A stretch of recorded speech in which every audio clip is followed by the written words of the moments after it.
She was the cherished daughter of a noble count's family, adored by all. On the eve of her wedding, she walked in on her fiancé tangled with her own sister.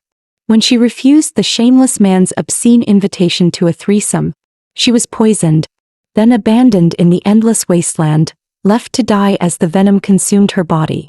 Yet fate had other plans. She was saved by a monster.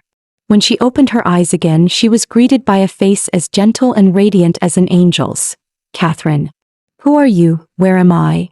You are deep within the herbgrass wasteland, in the ancient castle known as Twilight Manor. Every inch of this land belongs to His Highness, Crown Prince Isaac. It turned out that the man was none other than the youngest brother of the king.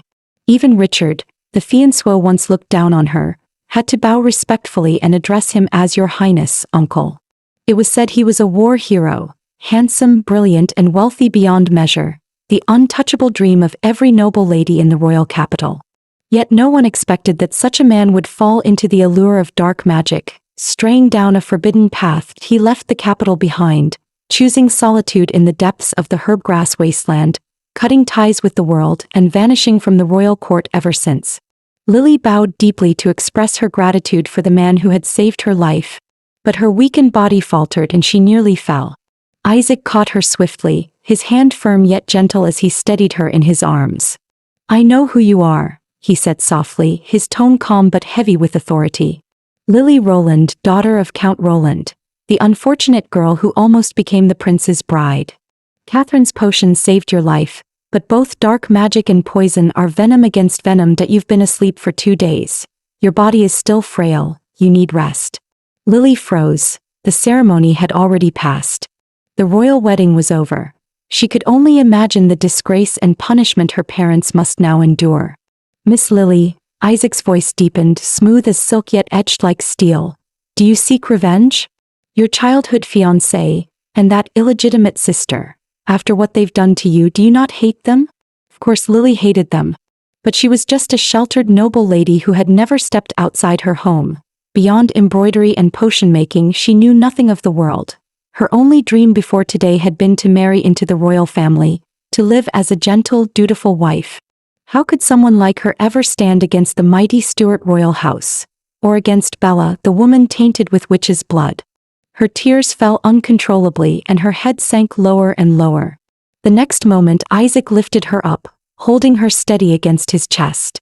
A woman bent on vengeance must never bow her head again, he said, calm and resolute. I can teach you tactics, strategy, assassination, and combat. I can teach you everything needed to avenge yourself. The price is simple. You must remain here at Twilight Manor by my side forever. Lily couldn't understand why the aloof, rumored to be reclusive crown prince would make such an offer to someone he'd just met. Yet whatever his motives, he bore the same Stuart bloodline as her fiancé, which made him hard to fully trust. So she looked for an excuse to refuse. Your Highness, I am grateful for your salvation, but I am already promised to another. If I were to take up long residence in a single man's household, it would only invite gossip upon you. My betrothal and this feud involve my family's honor. I must consult my father, Duke Roland, before making any decision. Besides, I have been missing for 2 days. My mother, Lady Unju, will be frantic with worry. Please allow me to return home. Isaac regarded her for a long beat, then sighed and nodded his assent. Just as Lily was about to leave, Isaac suddenly reached out, blocking her path. Do you intend to cross the wasteland dressed in your nightgown? His tone was calm, yet carried an unmistakable command. He then ordered Catherine to prepare a proper riding outfit and a horse that knew the way home. And so Lily mounted the snow-white steed and began her journey back. Your Highness, Catherine murmured softly, you're simply letting her go? For Lily Roland, only daughter of Saint Anjou, had been born under holy blessing, and had inherited her mother's gift for alchemy and potion craft, tasting herbs since childhood. Her blood alone could calm Isaac when the lunar curse drove him to madness, restoring both his form and his reason, breaking the curse and allowing him to return to the royal court.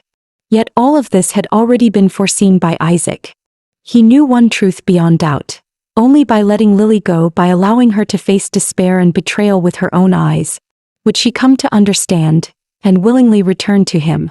After days of struggle through the wasteland, Lily finally returned to House Roland, only to be greeted by the sight of her mother's lifeless body. She froze, then fell to her knees, trembling as her voice cracked. "Mother, no, no, this can't be real. Please, wake up. You promised me, you said you'd be the one to walk me down the aisle." At that moment the head maid, Mary, burst into the room in a panic. "What happened?" Lily cried, her eyes red and wet with tears. But instead of answering, Mary's face twisted in horror. "The murderer who killed Lady Anjou has returned," she screamed. On the night before her wedding, Lily had caught her fiancé with her sister, been poisoned, thrown into the wasteland, and now, after surviving the impossible, she was accused of killing her own mother and locked in the tower's cell. She pounded on the iron door over and over, begging to be released to find the real killer. But the one who appeared was none other than her sister, Bella. Bella slowly poured the scalding tea over Lily's chest, her smile cruel and gleaming. "I heard you've been screaming all day," she mocked lightly. "Your throat must be terribly sore. How about a cup of Earl Grey, to soothe it?" Lily trembled with fury, glaring up at her. "Bella, you slept with my fiancé, and tried to kill me. How dare you show your face in front of me?" "Oh dear," Bella interrupted with a soft laugh. "It seems my sweet little sister isn't happy to see me. Who are you waiting for to visit you, Father?" She cooed, her tone dripping with poison. What a pity. The daughter he cherished most ran away with another man and poisoned her own mother to cover it up. That he was so heartbroken his old illness flared again, that he may not last much longer. Lily stared at her, wide-eyed in disbelief, horror twisting in her chest. The truth crashed down on her. Bella, the woman everyone praised as a saint, was the true murderer. "You even planned to kill father next," Lily hissed through tears. "Bella, you witch, you'll face divine punishment for what you've done." Bella showed not a hint of remorse. Instead, she struck Lily hard across the face. "Lily Roland, you really should know your place," she sneered. "The face printed on the wanted posters. That's you. And the one who will hang from the gallows tomorrow night. That's you as well. He planned to make it look as if you fled in shame, only to be killed by a monster in the herbgrass wasteland. But you, foolishly came back alive. Now the entire capital will gossip about your stupidity over their tea." Lily's eyes widened, pain searing through her chest as realization struck. "It's Richard, isn't it? That bastard, he's using his power to bury me alive." Bella laughed softly, her tone dripping with mockery. The sting of betrayal. Hurts, doesn't it? He said he loved you, like one might love a caged bird or a gentle pony. Once he tired of you, he tossed you aside without a second thought. What he truly loves has never been you, Lily. It's his reputation, and his crown. Lily's tears fell uncontrollably as she trembled, voice breaking. "So I ruined your perfect plan, nearly cost the prince his glorious future. Is that it? You can destroy me if you must, but what did father and mother ever do wrong? When you wandered the land with that witch of a mother, shunned and mistreated, it was father who brought you home. I never cared that you were a bastard child with witch's blood. I always treated you as my real sister. Mother loved you as her own, teaching you every secret she knew of alchemy and healing." "Why, Bella?"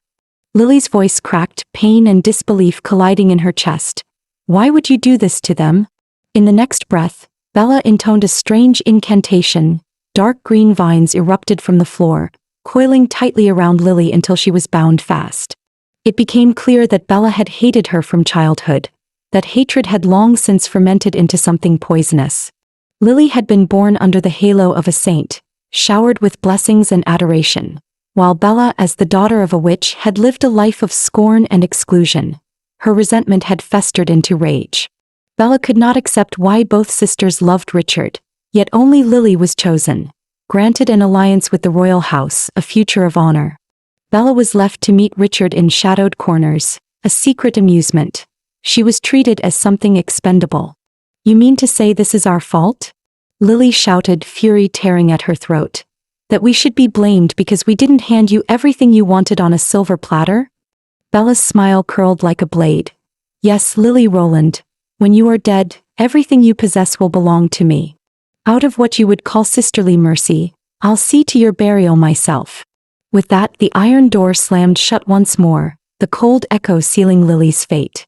At that moment, despair swallowed Lily whole. Only a single ember remained: vengeance. She cried out, raw and desperate, "Your Highness, I've decided that I want revenge. Help me avenge this."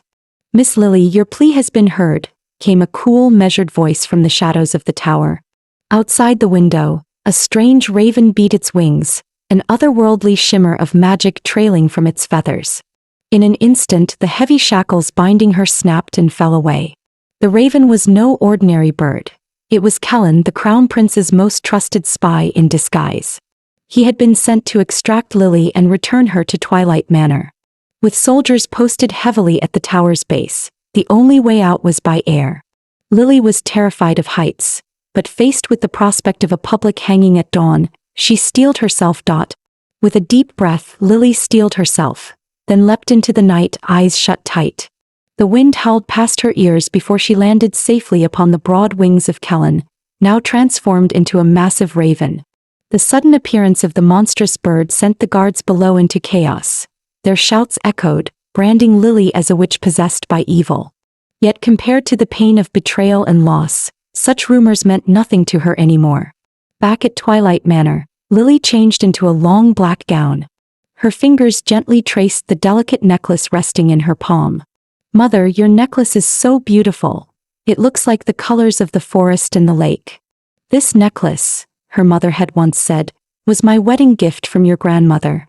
When you marry into the Stuarts one day, I'll place it around your neck myself, my sweet Lily." The memory cut through her like a blade of light, so soft, so cruelly distant. Tears streamed silently down her cheeks. But then her gaze hardened, the sorrow burning away into resolve. "Mother, I swear I'll make them pay Richard Bella. Your blood will answer for hers." Suddenly there was a knock at the door. Isaac stood outside. His voice was calm as he asked, "Have you made your decision?" "From this day forward," he declared, "you will be the lady of this manor." Lily bowed respectfully and thanked him sincerely. "Your Highness, I am grateful for your mercy. Thank you for sheltering a woman with nowhere to go."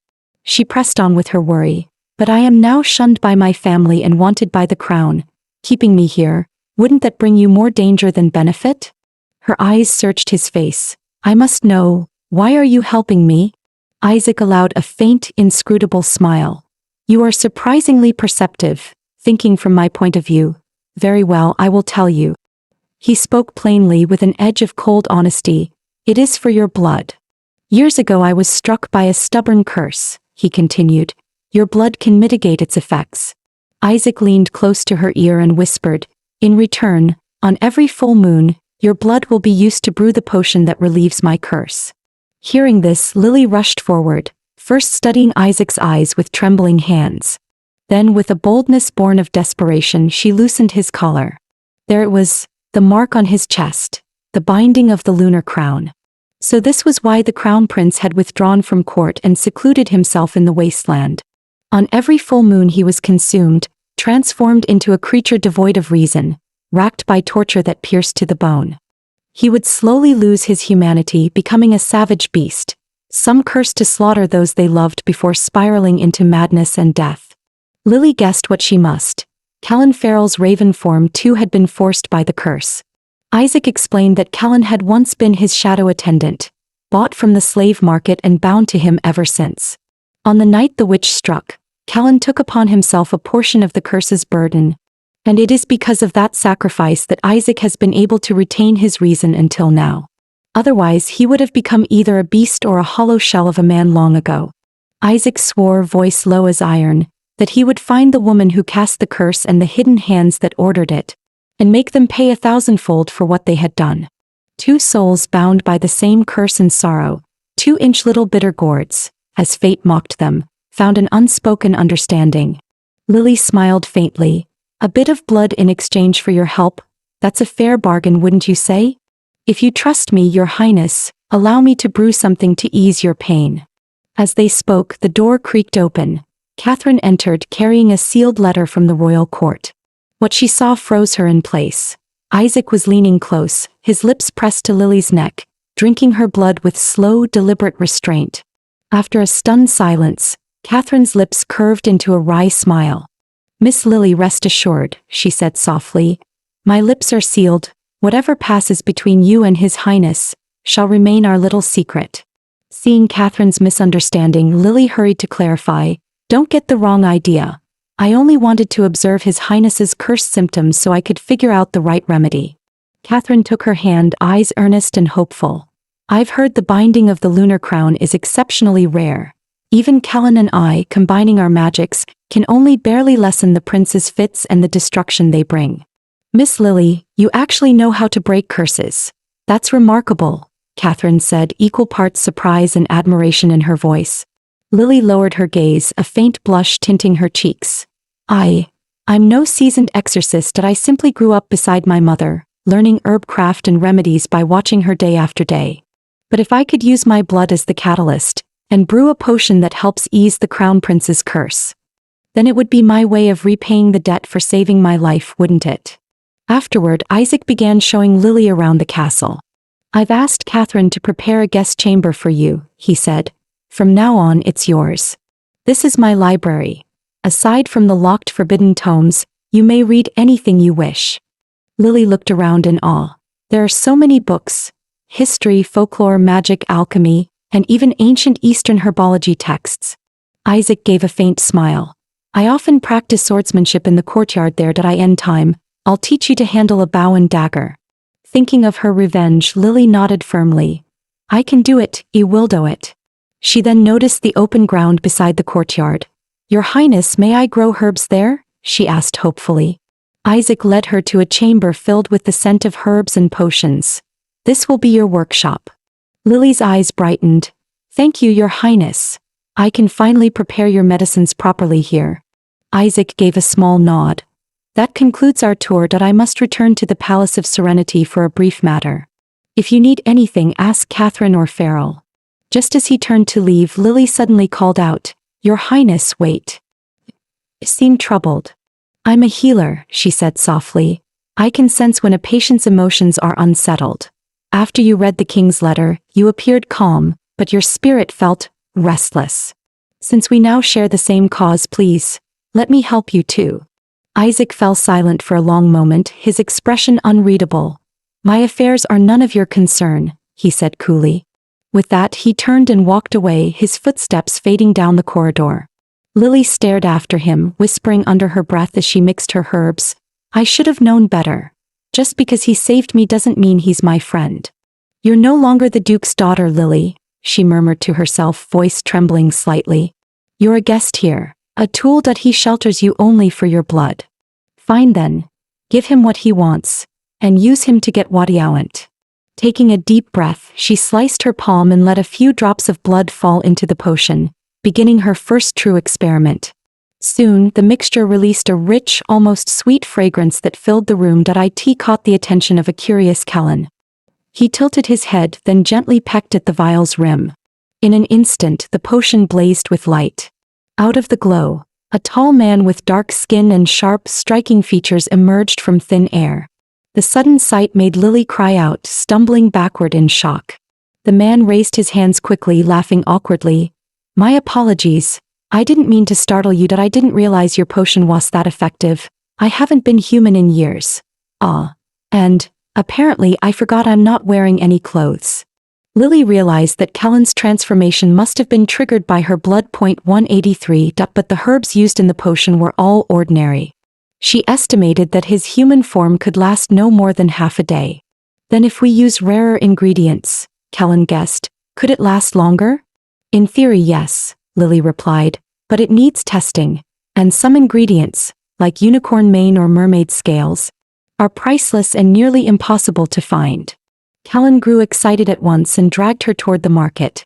Seeing Lily's worry about being recognized by the royal guards, Callan volunteered to handle the disguises himself. Soon Lily was dressed in the flowing attire of the Manhwa tribe. She hadn't expected Callan to be so skilled at styling a woman. She thought that was Catherine's job. Disguise is part of basic spycraft, Callan said, looking a little embarrassed. Oh, and by the way, that outfit you're wearing, it's mine.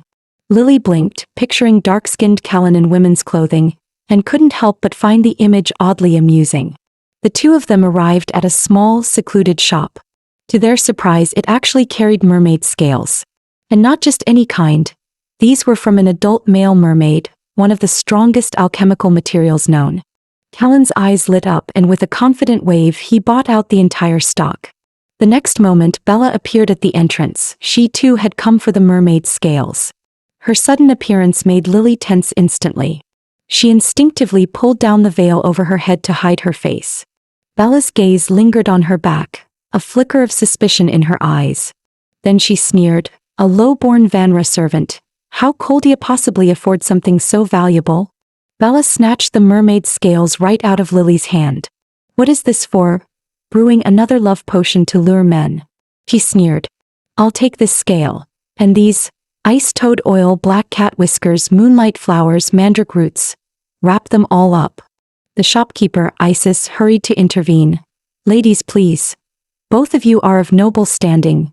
This humble shop can't afford to offend either side." Bella's tone turned haughty. "I'm the only daughter of Duke Roland now. You think she outranks me? Whatever they're paying, I'll offer double." Callan leaned closer and muttered under his breath, "So this is your witch sister. She's got the kind of mouth that makes you want to rip it right off her face." Lily trembled with rage, struggling to contain herself. But from the list of ingredients Bella demanded, she instantly recognized the formula. Puppet potion. A brew that strips away reason and will, turning the drinker into a mindless puppet. Lily's heart sank. Bella wasn't just taking revenge. She was planning to enslave the entire Roland family. Suddenly Lily had an idea. She grabbed a vial of moth-scale powder nearby and tossed it onto Bella. The powder landed on Bella's skin and she exploded into a string of curses. Lily smiled calmly. "You stole my scale. Consider this a bonus gift. A jar of moth-scale powder. Careful not to let it touch your skin, though it causes unbearable itching and rashes." Bella clawed at her face, hissing, "You filthy wretch. Do you know who I am?" "I am." Before she could finish, Callan pressed a dagger to her throat. "I don't care who you are, bitch, but you insulted my lady. By Vanra custom. I could kill you. If you want me to spare you, kneel and apologize to my lady." Bella wanted nothing more than to raise the place with black magic. But seeing shopkeeper Isis's expression, she realized these two were not ordinary. And at this pivotal moment for seizing the Roland house, she could not afford a scene. So she gritted her teeth and knelt. "My apologies. I should not have offended you." Lily reclaimed the mermaid's scale and purchased every ingredient she needed. She even told shopkeeper Isis never to sell so much as a single leaf to Bella again. Then she left with Callan. Bella ground her teeth and vowed to hold back. Once she learned more about them, she'd have Richard tear them apart, cast them to the slums to be fed to dogs. She stared hard at their retreating backs. Her pupils suddenly narrowed. She realized the woman in Vanra garb bore a striking resemblance to Lily. Furious and unwilling to accept it, Bella rushed to find Richard and pinned every accusation on Lily, claiming she'd consorted with the savage Vanra. Seeing Richard's indifferent expression, Bella immediately lied. "I overheard the commoners mocking you, calling you vain, foolish, and saying your dream of being reinstated as crown prince is pure delusion. They even said you're not worth a single strand of your Uncle Isaac's hair." Meanwhile, Callan had turned back into a raven, laughing. "Did you see Bella's face? Swollen like a pig's. That was glorious." Lily, however, looked worried. "We can fly away, but the shopkeeper helped us. If Bella takes revenge on her." "Relax," Callan said. "Madame Isis is the toughest woman in the Vanra tribe. Even without us, she'd never let that old witch insult her kin. Besides," he added with a grin, "she helped us not out of fear of the prince's power, but out of gratitude, same as you and me." Before long, Lily and Callan returned to the castle. As soon as they stepped inside, they found Isaac waiting, his face dark with anger. Glancing at his pocket watch, he said coldly, "Enjoy your stroll through Old Town. You're quite late." Even after Lily explained and apologized sincerely, Isaac replied icily, "Without my permission, you are not to leave the castle again." The words stung. Lily was furious. They were partners, not master and servant. Catherine quickly intervened. "His Highness only worries for you. He fears your grief may consume you and that someone might recognize you while you're wanted." Lily finally understood, though the tension lingered. Later that night, carrying a small lantern, she stepped out into the courtyard. There stood Isaac, still practicing his sword under the moonlight. "It's so late," she said softly. Is something troubling you, Your Highness? Isaac sheathed his sword, his tone cold. I told you not to meddle in my affairs. It's late. I'll escort you back to your room. Lily took a breath and asked, Your Highness, are you troubled by the matter of being deposed as crown prince? His hand froze mid-motion. Clearly she had struck a nerve. Your reaction, she said softly, seems to confirm I was right. I was once a prince's fiancé. I know a few things about the Stuart family's politics.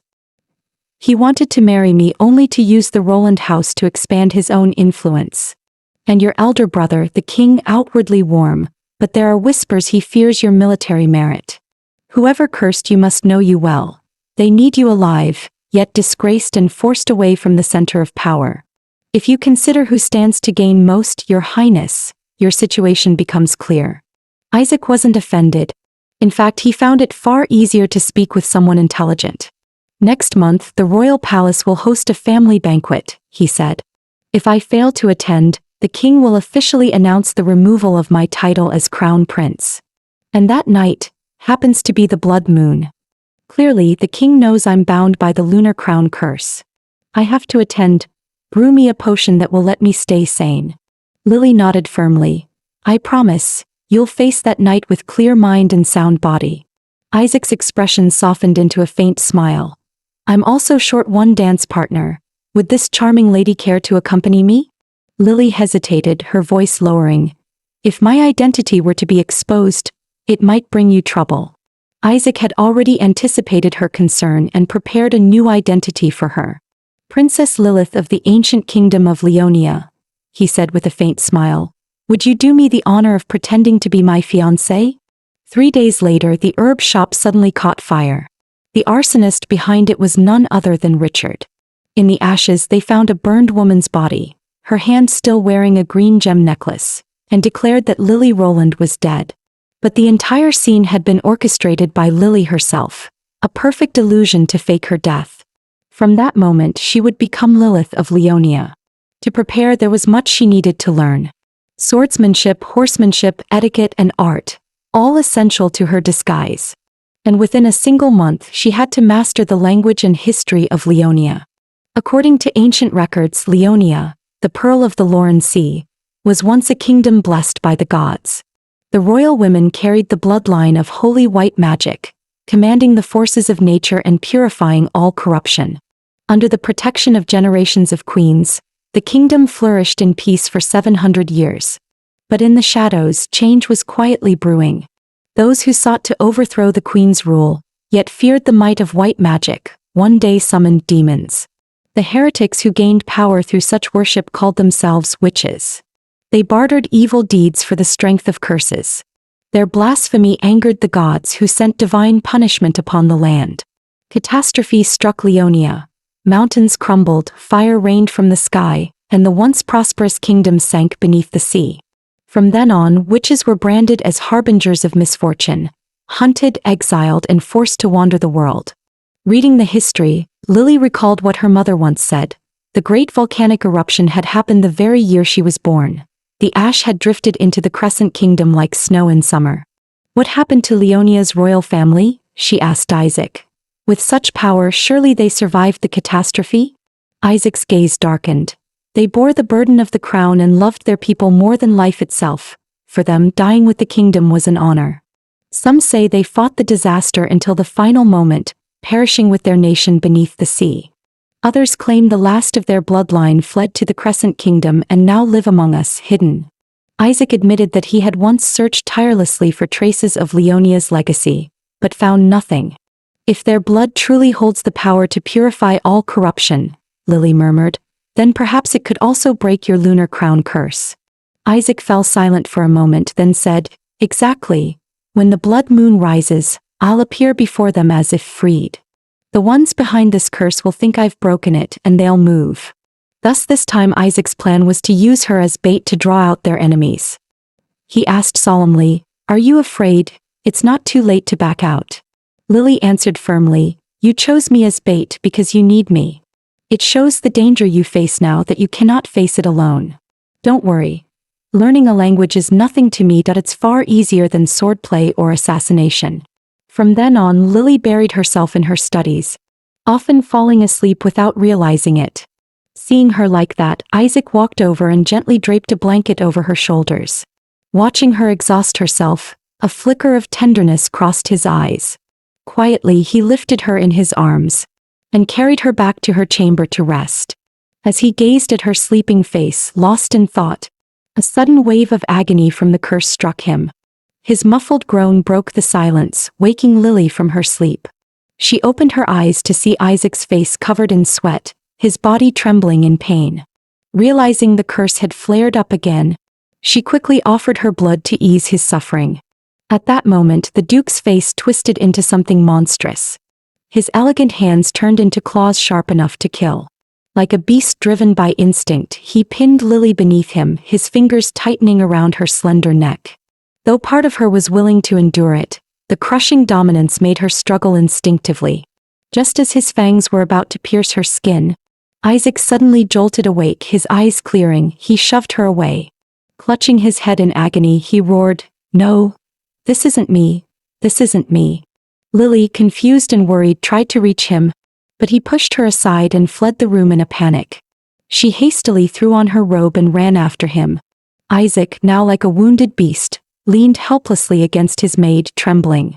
Lily had read about the curse of the lunar crown before, but only now did she understand. It could shatter a noble man's reason and pride completely. Isaac glared at her, his voice cold and sharp. "Lily Rowland, get out. If you value your life, stay away from me." Lily quietly offered him the potion mixed with her own blood. But he slapped it from her hands. He refused to drink, his words cutting and cruel. Lily's anger flared. "Your Highness, you're acting like a stubborn child. A patient who refuses his doctor will only die sooner." When persuasion failed, she took the potion into her mouth herself and pressed her lips to his, forcing the medicine down his throat. As the potion took effect, his body relaxed. Their lips parted and he collapsed weakly into her arms. From that night on, Isaac began avoiding her completely, sending all messages and orders through Catherine instead. That day, Isaac suddenly sent word asking to see her, speaking mysteriously about a surprise. After days apart, Lily finally saw him again. Yet his gaze still carried that familiar hesitation, as if hiding something. When she slowly opened the so-called surprise, she froze. It was her mother's necklace, the very one that should have perished in the fire. It turned out that when they staged the false body, Isaac had secretly ordered it swapped with a replica. Though Lily had insisted the real one must burn to make the deception believable. He had believed such a precious keepsake should never be lost. Finishing his words, Isaac turned his back, too shy to meet her eyes. Lily suddenly stepped forward and threw her arms around Isaac. Overwhelmed with emotion, she thought she would never see her mother's keepsake again. With tears in her eyes, she whispered, "Thank you, you've given me the greatest gift in the world." A few days later, under the blood moon, the royal banquet began in grand fashion. The distinguished Lady Celine of House Hestia attended the event. Rumor had it she was proud and rarely appeared at social gatherings. Richard immediately hurried to greet her, but Celine ignored him. Her attention was clearly on Isaac. Embarrassed, Richard forced a laugh. "I've heard His Highness dabbles in dark magic. He's become a monster who goes mad every full moon. He won't be here tonight, but he's probably running naked through the plains by now. But the stewards can't let a beauty like you go unaccompanied. I'd be honored to open the dance with you." But upon hearing his words, Celine only sneered and flung his hand aside. "I'm sorry, but I don't dance with men who have a habit of setting fires." The word fire struck Richard like lightning.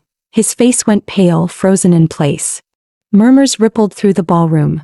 Nobles whispered in shock. Celine had just exposed a royal scandal in public. At that very moment, Bella entered the hall arm in arm with her father, Duke Roland. Celine tilted her head curiously, eyeing the gaudily dressed young lady. Richard, however, turned away in disgust, muttering, "I don't know her." Bella stepped forward with a practiced smile. "Good evening. I'm Bella Roland, the Duke's eldest daughter. Since my sister fled her wedding and perished in the fire, my father's health has declined, so I've taken charge of the family affairs. From now on, I will take my disgraced sister's place and become a worthy bride for the Stuart royal family." Then the servant's voice rang out. "His Royal Highness Crown Prince Isaac has arrived." Celine immediately turned, her eyes bright with excitement and reverence. Isaac entered, refined, poised, and nothing like the deranged monster rumors described. The hall erupted in astonishment. Nobles whispered in awe at his grace and striking looks. But it was the lady beside him who stole the spotlight. No one had ever seen her before. Isaac stepped forward, his deep voice carrying through the hall. "Good evening, everyone. Allow me to introduce Her Highness, Princess Lilith of Leonia, the last descendant of the ancient kingdom and my fiancé." The crowd gasped as if struck by thunder. "So that's the prince's fiancé?" someone whispered. "She's breathtaking, like a vision from a dream." Richard's expression darkened, his gaze filled with something twisted and possessive. Bella leaned toward him, whispering something low into his ear. Whatever she said made him smirk, eyes glinting with cruel amusement. Lily stepped forward and gracefully greeted Celine. "You must be the Lady Celine of Hestia, the one His Highness often speaks of." "Isaac talks about me?" Celine raised an eyebrow with a faint smirk. "Yes, that I heard you grew up together like brother and sister," Lily replied politely. But Celine suddenly lifted Lily's chin with her fingers, saying coldly, "Strange, he never mentioned you. A mysterious little fiancé, aren't you?" "Celine, that's enough. Do not insult my betrothed." Isaac's tone turned sharp as he stepped between them. Celine withdrew her hand, lips pressed tight, jealousy flashing in her eyes. Just then Richard swaggered over, his voice dripping with mockery. "My dear uncle, what wind blew you out of that gloomy castle? Or was it this charming storm named Lilith?" He reached out to touch Lily's cheek. Flap. Lily struck his hand away. "Insolent," she snapped. "I am Princess Lilith of Leonia. I will not tolerate such disgrace." "A descendant of Leonia?" Bella sneered. "That's a divine bloodline sworn to destroy witches for generations.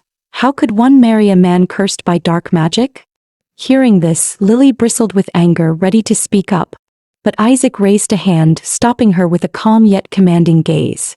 "The reason I brought her here tonight is to put an end to these ridiculous rumors." Without warning, Lily stepped forward and wrapped her hands around Bella's head. She murmured an ancient incantation and holy light flared from her palms.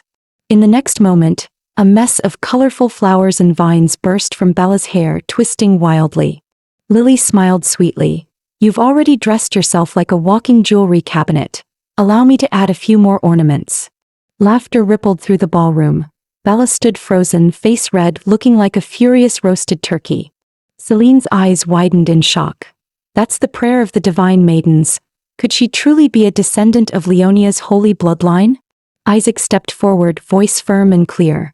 "You all see it now. This is the sacred power of Leonia's heirs. She can heal the wounded, purify corruption, and restore life itself. Before her, no dark magic can hide." As laughter filled the hall, Bella stood frozen, whispering in disbelief. "No, impossible. The priestesses of Leonia were wiped out ages ago." In truth, Lily's miracle was nothing but the effect of a potion. The flowers were pure illusion. "Aren't you afraid she'll notice?" whispered Chiron. "The effect wears off in 3 hours." "She won't," Lily murmured. "I know Bella, she'll tear it off long before then." As expected, Bella ripped the floral crown from her head, slammed it to the floor, and stormed out of the ballroom. Watching her leave, Lily's heart clenched. She needed to know what had happened to her father. Isaac caught her hand gently. "Go, I'll handle things here." Lily nodded and turned to leave. But just as she reached the doorway, Richard's shadow fell across her path, his eyes gleaming with malice. Meanwhile, Bella had fled to the terrace, muttering curses under her breath, hatred twisting her face. One day, they'll all see what a true witch is capable of. A soft voice called behind her. Lily had followed. "What do you want, holy princess?" Bella sneered. "Haven't you humiliated me enough? Come to show mercy now?" Lily ignored the venom in her tone and gently wrapped a handkerchief around Bella's cut finger. But her kindness had purpose. She wanted to make the vial hidden in Bella's sleeve fall out. As expected, a faint scent escaped from the broken glass. It was the infamous puppet elixir, capable of controlling minds. Bella's eyes widened, she immediately cast a defensive spell. The potion crumbled into ash in Lily's hand, scattering in the cold wind. "I don't know what you're talking about," Bella said sharply, feigning calm. Puppet elixir, you're delusional. Lily only stared at her. She had no time left for accusations. She needed to save her father. Lily smiled faintly, her tone calm but sharp beneath the surface. No need to be so defensive, Miss Rowland, that I don't recall having any proof that you used puppet elixir on the royal nobles. Bella's face froze, her silence speaking louder than words. That was all Lily needed, confirmation. Not just her father. Bella had likely bewitched Richard as well. With feigned ease, Lily bid her goodbye and turned away without another glance. Moments later she wandered the vast palace halls, searching desperately for her father. Suddenly a pair of hands grabbed her from behind, pulling her close. A low, mocking voice whispered by her ear, "Lost my little kitten?" "Prince Richard, please control yourself," Lily said sharply. "Control myself?" He chuckled darkly. "How could I, with a beauty like you?" Disgust churned in her stomach. She drove her elbow into his ribs and tore herself free. Without looking back she ran, heart pounding, down the endless corridor. In her panic she shoved open a door and stumbled into an unfamiliar room. One look around and her blood ran cold. It was a dead end. Suddenly, a ghostly whisper crept up behind her. "Don't run, my little kitten. Even if Isaac were here, I'd still find a way to make you mine." Richard's voice dripped with malice. "You've heard of the elixir Floridi, haven't you? Just a few drops and anyone loses control, consumed by desire, stripped of reason." Lily's stomach turned cold. So that was his plan when he grabbed her earlier. "My dear Lilith," he taunted, "you haven't realized yet, have you? The moment I touched you, you were already poisoned. No matter where you run, Floridi will awaken inside you. You'll crave me soon enough." His footsteps drew closer. Her ragged breaths betrayed her hiding place behind the curtain. Just as his hand reached for it, "Prince Richard," a sharp, composed voice interrupted. Lady Sia, the Queen's chief etiquette mistress, stepped into view. "This is the reception chamber, not your playground, but if you weren't invited, please leave." Richard sneered. "A glorified servant teaching table manners. Shouldn't you mind your own business?" Sia's expression didn't change. "I'd love to, but Her Majesty will be here any moment and I need to clear the room. You're in my way." Richard smirked, backing toward the curtain. "Fine, I'll go. But you might want to check there aren't any suspicious guests lurking about." He yanked the curtain aside, only to find the space behind it empty. "Where is she?" he barked, eyes flashing in disbelief. Lady Sia looked at him coolly. "Are you rehearsing a one-man play, Your Highness? If this is a performance for Her Majesty, I'll step aside, but if you're just stalling for time..." Richard snapped, "Silence. I simply entered the wrong room." With that he stormed out, slamming the door behind him. Sia immediately turned toward the curtain and said softly, "You can come out now that you're lucky. One more second and he would have found you." Lily stepped out, pale, holding a small knife, blood still trickling from a self-inflicted cut on her arm. Sia's eyes narrowed. "You knew how to use bloodletting to suppress Floridi's toxin?" It was something Lily's mother had once taught her. An emergency remedy.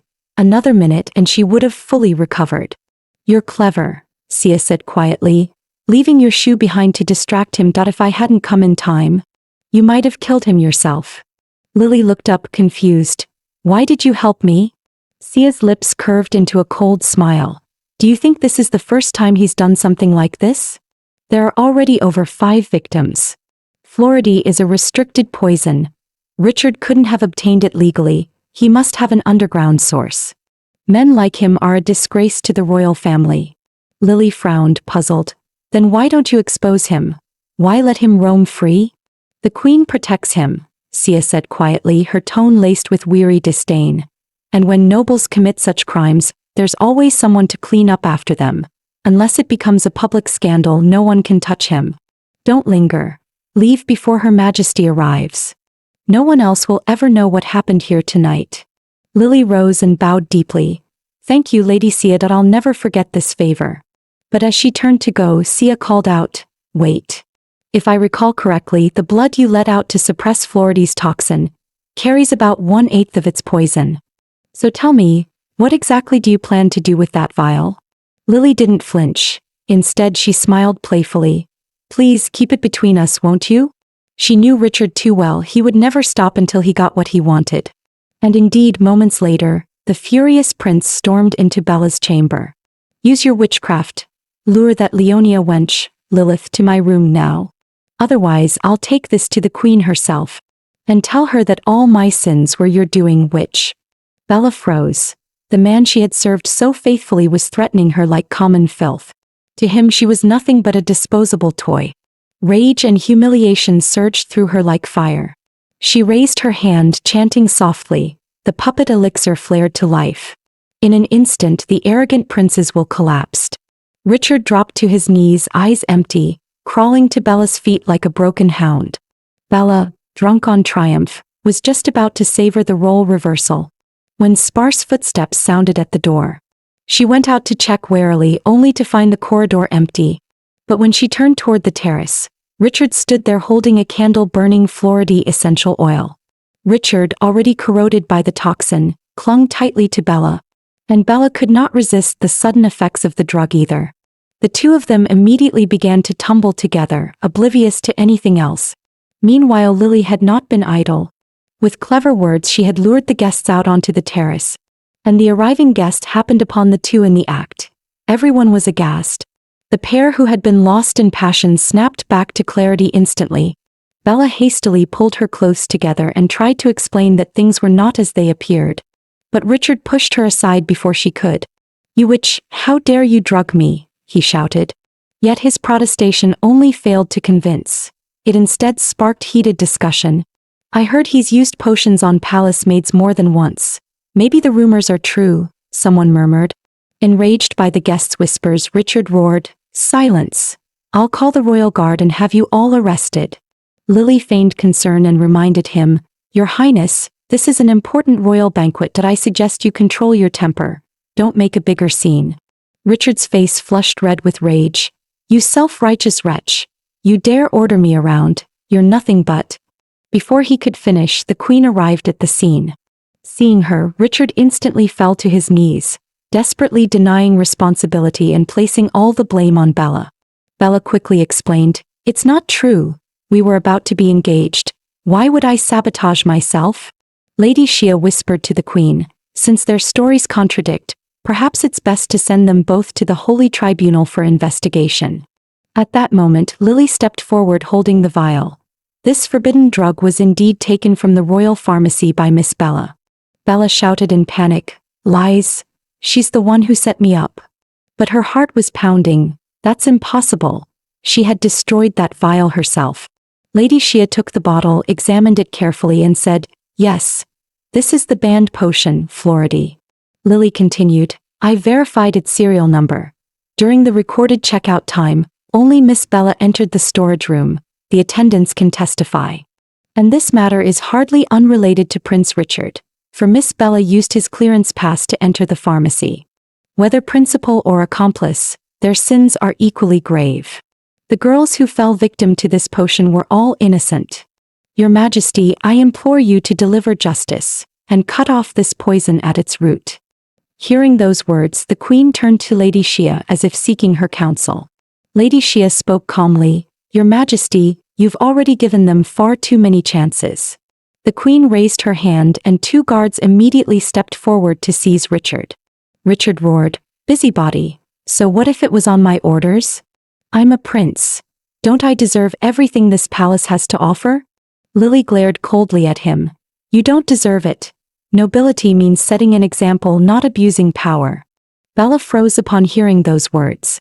That line, it was the very thing her younger sister Lily Rowland had once told her. In that instant Bella understood everything. She sneered, "So it's you, my dear sister. You really are hard to kill. You were lucky to choose Isaac. Unlike me, who gambled on that worthless fool Richard. But luck never lasts forever." With that thought, Bella activated the puppet potion. The next second, Richard, who had been restrained, suddenly turned his head, bursting forth with monstrous strength, shoving the guards aside, and slashing his sword straight toward Lily. Let it all end tonight. Just as the blade was about to strike, another sword blocked the blow, knocking Richard's weapon clean out of his hand. It was Isaac, arriving just in time to protect Lily. His eyes glinted with disgust. "Pathetic, stay away from her." With that he kicked the delirious prince hard, sending him flying. Seeing Richard had become worthless to her, Bella, fearing exposure, unleashed the puppet elixir again and ordered Richard to bite off his own tongue. Lily immediately noticed the danger and cried out to Isaac, "Quick, stop her spell. She's trying to silence him." Without hesitation, Isaac struck, knocking Richard unconscious before he could harm himself, and regained control. Once Richard was subdued, Isaac turned on Bella in fury, pointing his sword at her. "You would attempt to murder the prince in public? Do you understand that for this alone I could execute you right now?" Bella protested defiantly. "On what grounds? Because your precious fiancé accused me?"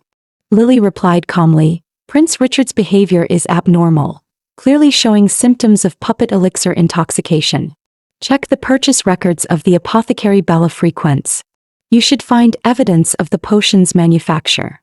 Seeing that all was lost, Bella decided to go down fighting. "The woman I met at the apothecary that day, it was you, wasn't it, my dear sister?" Lily replied calmly, "I'm afraid I don't understand what you mean. Isn't today our first meeting?" "No matter. Whoever you are, it doesn't matter anymore." As soon as she said this, Bella vanished into thin air. Thunder cracked overhead and panic spread among the guests on the terrace. The next moment, Bella descended from the sky, now fully transformed into a witch. "I'm done hiding. Let this palace become the eye of my storm." Realizing what Bella intended, Lily shouted in alarm, "Are you insane? Using a few petty spells, the church might still turn a blind eye. But summoning a massive elemental spell like this, you'll be executed by the church." Bella sneered, unfazed. "So what? I am an evil witch. I'm done bowing to the whims of you pompous nobles. Besides, if everyone here dies, there'll be no one left to tell the tale." Elemental magic had long been forbidden. Mortals lacked the divine power of the priestesses. "To create miracles," she said with a twisted smile, "one must pay the price. For instance, by draining the very life force of everyone nearby." "Ready, my dear sister, you're next." Lily's mind raced, searching for a way to stop her. Just then Isaac spoke calmly, "I see now." He stepped forward, shielding Lily behind him, biting his finger and smearing his blood across his blade. "I thought the power of the ancient guardians had long fallen into slumber." Lily gasped as she realized what he was doing. "That's the blessing of the paladin?" For the first time, the arrogant Bella faltered, fear flashing across her face. In the next instant, Isaac's sword blazed with radiant golden light. "Order of the Flame Knights, loyal allies of Leonia, heirs to the Holy Sword, reporting for duty." Bella muttered in disbelief. "The paladins, the priestess's most faithful allies, the strongest warriors on the continent." Isaac smirked. "What's wrong? Afraid now?" "Afraid?" Bella hissed. "Leonia has long perished. No one's heard of the paladins in centuries. Who knows what trick you're playing?" She roared, summoning a massive tornado that surged toward him. At the same time, Isaac gathered a blazing fireball and swung his sword, sending it crashing into the storm. The two forces collided, erupting in a deafening explosion. When the smoke cleared, Bella lay on the grass, whispering weakly, "The paladins have returned." Isaac sheathed his sword and commanded coldly, "Chain this witch and send her to the church's dungeon." Just then the queen's sharp gaze turned toward Lily. "The heir of Leonia, is it? When facing the witch's power just now, why did you stand idle?" Hearing the queen's sharp words, Isaac instinctively wanted to defend Lily. But Lily chose to step forward on her own, speaking calmly, "Just now was a moment for the paladin to shine. I had no wish to steal the glory. Besides, I trust my fiancé. I've heard many strange rumors lately, that he's fallen to dark magic, that he's become a monster. But after tonight, I believe those rumors have been thoroughly dispelled." At that moment, Lady Shia leaned close to the queen's ear and whispered, "Your Majesty, it was thanks to them that Bella's crimes were exposed and the witch defeated. Many here have seen it with their own eyes." The queen replied curtly, "Take good care of your fiancé, Isaac," and turned to leave. As soon as the queen was gone, Lily bowed deeply to Lady Shia. "Thank you truly for your help." Shia smiled faintly. "Think nothing of it. You two should leave before the court starts whispering again. Especially you, your highness, compared to the fragile girl bearing Leonia's name. You are the one the Stuarts truly fear." Hearing those words, Isaac fell silent, lost in thought. Seeing him like that, Lily grew anxious. "Did I say something wrong just now? Everything happened so fast, I didn't think it through. Praising you in front of the Queen might have put you in danger." Isaac smiled faintly. "It's fine, don't worry yourself. Besides," he added softly, "that was the first time you've called me by my name." With the first phase of their plan complete, Isaac prepared to handle his private affairs, while Lily would set out to rescue her father, who was still under the influence of the potion. This time she would return to the manor where she was born, not as a fugitive but as herself, to reclaim everything that was rightfully hers. Watching her figure fade into the distance, Isaac summoned Karen. "Follow her," he ordered quietly. "Protect her at all costs." Karen looked uneasy. "Your Highness, you just wielded the holy sword. Are you sure your body's all right? Shouldn't someone stay to guard you?" Isaac glanced down at his hand. Dark marks of black magic were spreading slowly across his skin, but he said nothing. Meanwhile, Lily had already returned to the manor, disguised in her new identity. The maid who saw her went pale and collapsed to the ground in terror. "Forgive me," Lily said coldly. "The dead daughter of House Roland has come back from hell, to reclaim what's hers." The maid immediately dropped to her knees, kowtowing in panic. "Miss Lily, Miss Bella is gone. Please have mercy." Lily's gaze swept over the familiar halls and a chill ran down her spine. The entire manor was eerily silent. No guards anywhere in sight. "Answer me, where are the Duke's men?" But before the maid could reply, her eyes rolled back and she fainted on the spot. Lily snapped her fingers and the faint blue glow around her body vanished. "It's just a simple illusion spell," she murmured. "And that was enough to make you faint?" She lifted her lantern and began to search through the silent manor halls. As she walked, a troubling thought crossed her mind. The maid she'd just seen looked at least 20 years older than before. With suspicion growing, Lily made her way toward Bella's underground laboratory. She had come only to find the formula for the puppet potion's antidote. But to her surprise, a strange figure dressed like a sorcerer stood in the shadows. One of Bella's servants, she wondered aloud. Or has she brought another witch into House Roland? But when the figure slowly turned to face her, Lily froze. The pale, ghostly face before her belonged to her father. Her father's eyes welled up with tears the moment he saw her. "My daughter, is it really you? You're alive." But before he could come closer, Lily suddenly struck, slashing open his shirt with her blade, revealing the crimson curse mark seared into his chest. "Father," she said, her voice trembling but steady, "why do you bear a blood sigil, one that only dark sorcerers possess? Tell me, how did Mother really die?" At her words, the warmth drained from his face. The smile twisted into something cold and cruel. The air grew thick with the stench of old medicine and decay. The servants nearby looked unnaturally aged, and a jar covered in sealing talismans pulsed faintly in the corner.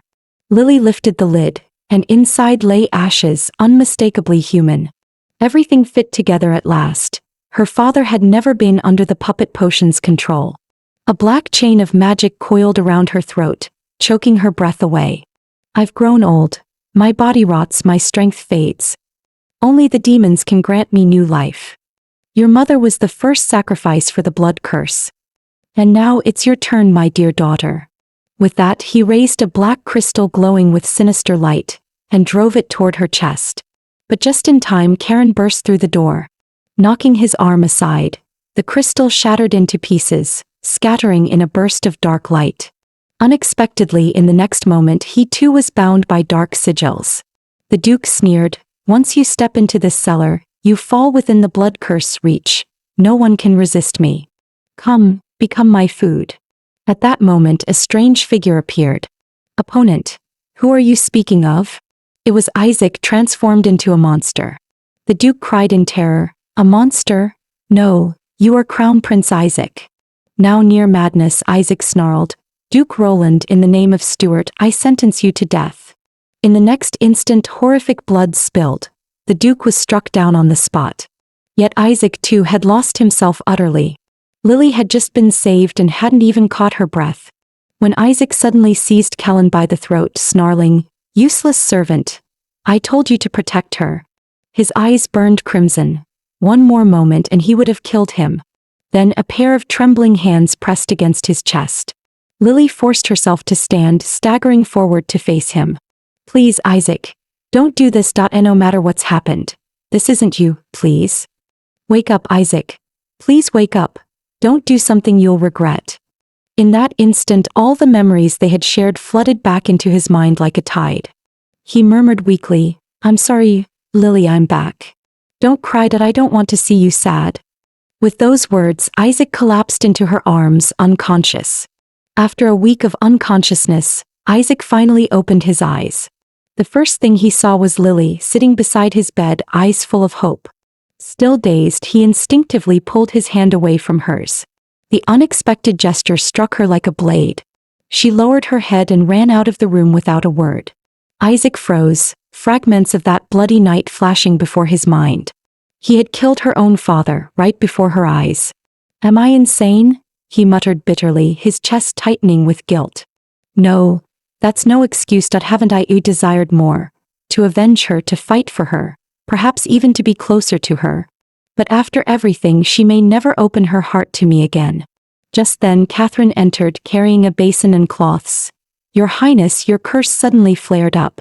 You drained all your mental strength and collapsed for a week. Miss Lily and Sir Callan brought you back, covered in blood. I was terrified. Isaac finally remembered to ask, how's Callan? Catherine chuckled. What could happen to him? He's perfectly fine, still full of energy. Hearing that, Isaac sighed in relief. The memory of almost killing Callan himself still gnawed at him. He clenched his fist slightly. He had to thank Lily properly. She was the one who brought him back to his senses. At that moment, Lily was attending her parents' funeral. The truth about Duke Roland's blood curse ritual had already spread throughout the court. Her mother's murder charge had been cleared, and she was soon to be reinstated as a noble lady in her own right. She bowed her head before the tomb. Mother, may you rest in peace. And father, I hope you find repentance in the depths of the earth. Just then Lady Shia, the Queen's attendant, approached and bowed. By order of Her Majesty the Queen, the Roland estate will remain frozen until your title ceremony is formally completed. Only then will it be returned. The nobles around began whispering. Frozen? That means it's going straight into the royal treasury. Typical, picking on a defenseless orphan again. Yet Lily only stood quietly, her gaze steady and cold. She had long grown tired of their games.